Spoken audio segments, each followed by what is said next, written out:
பிரியமானவர்களே, அன்பர் இயேசுவின் நாமத்தில் வாழ்த்துக்கள். இன்றும் ஒரு அழகான வசனத்தோடு நம் பரலோக தகப்பன் நம்மை சந்திக்கிறார். மத்தேயு சுவிசேஷம் 6வது அதிகாரம் 18வது வசனம்.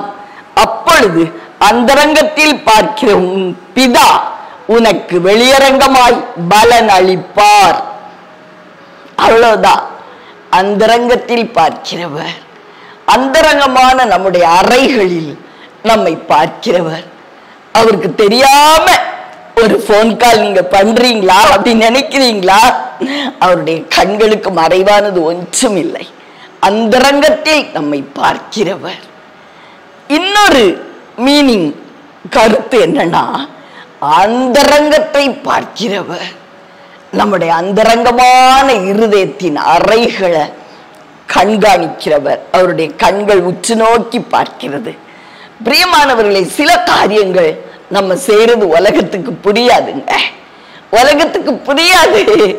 பாருங்கள், 2 ராஜாக்கள் 4ஆம் அதிகாரம் 4வது வசனத்துல சுனேம் என்கிற பட்டணத்திலே சுனேமியாள் அப்படிங்கிற ஒரு ஸ்திரீ இருந்தாங்க. அவங்க எலிசா தீர்க்கதரிசியை மிகவும் கனப்படுத்தினார்கள். எப்படின்னா, அவங்களுடைய குமாரன் இறந்து போன பொழுது அவருடைய சடலத்தை வீட்டுல வச்சுட்டு தீர்க்கதரிசியை தேடி ஓடுறாங்க. அவர்களுடைய கணவன் கேட்கிறார், எங்க போற? இன்னைக்கு ஒன்னும் விசேஷ நாள் இல்லையே, யாரை தேடி போகிறாய்? பிரியமானவர்களே, அவங்க ஒன்னும் சொல்லல. எல்லாம் நலமா இருக்கு, நீங்க ஒன்னும் கவலைப்பட வேண்டாம்னு சொல்லிட்டு நேர தீர்க்கதரிசியை பார்க்க போய் அவருடைய காலை பற்றி பிடித்து கொண்டார்கள் என்று வேதம் சொல்லுகிறது.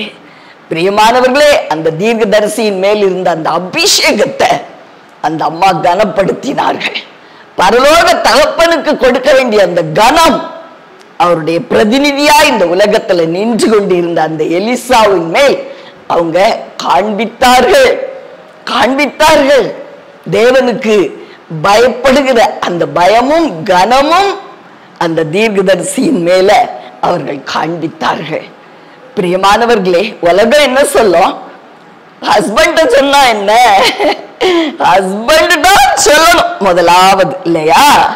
பிரியமானவர்களே, அந்த கணவன் விசுவாசத்துல வளர்ச்சி அடையாத ஒரு கணவன். அவர்கிட்ட சொல்ல முடியாது, சொன்னா காரியம் நடக்காது, பிள்ளைய உயிரோடு எழுப்ப முடியாது.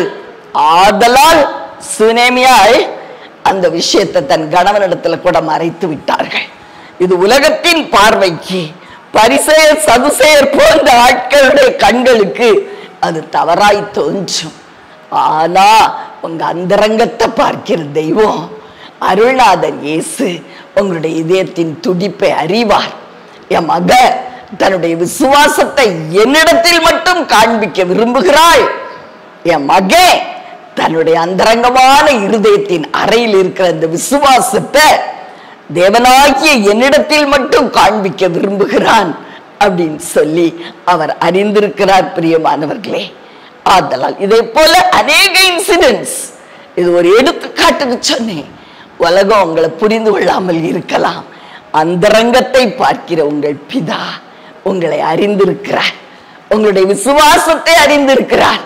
நீங்க அவர் மேல் வைத்திருக்கிற அன்பை அறிந்திருக்கிறார். நீங்க அவர் மேல் வைத்திருக்கிற கனத்தை அறிந்திருக்கிறார். அந்த ஊழியக்காரர் மேல் நீங்கள் காண்பிக்கிற அந்த தயவு, கனம், ரெவரன்ஸ், அதை அறிந்திருக்கிறார். அதற்கு ஏற்ற பலனை உங்களுக்கு கொடுப்பார். விசுவாசத்திற்கு ஏற்ற பலன் உண்டாகும். உலகம் நம்மளை புரிந்து கொள்ளணும்னு நாம் நினைக்க வேண்டியது இல்லை. உலகத்துக்கு நம்ம ஒரு புதுமை போல இருக்கலாம். தேவனுடைய பார்வையில் மாத்திரம் நாம் சரியாய் நின்று கொண்டு இருந்தால் அதற்கு ஏற்ற பலன் நமக்கு உண்டாகும். பிரியமானவர்களே, ஆதலால் உங்களுக்காக ஜெபிக்கட்டுமா?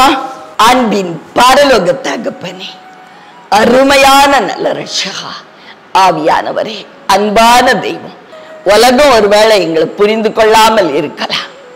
அந்தரங்கமான எங்களுடைய அறைகள்ல நாங்க பேசுகிற காரியங்களையும் செய்கிற செயல்களையும் நீர் அறிந்திருக்கிறீர் அப்பா. அதற்கு ஏற்ற பலனை எங்களுடைய வாழ்க்கையில உண்டு பண்ணும். எங்களுடைய அந்தரங்கங்களை நீர் அறிந்திருக்கிறீர். அதற்கேற்ற பலனையும் உண்டு பண்ணும். அந்தரங்கமான விசுவாச வாழ்க்கை, அன்பின் வாழ்க்கை, பரிசுத்த வாழ்க்கைக்கு ஏற்ற பலன் உண்டாகட்டும். இயேசு கிறிஸ்துவின் நாமத்தில் பிதாவே, ஆமென்.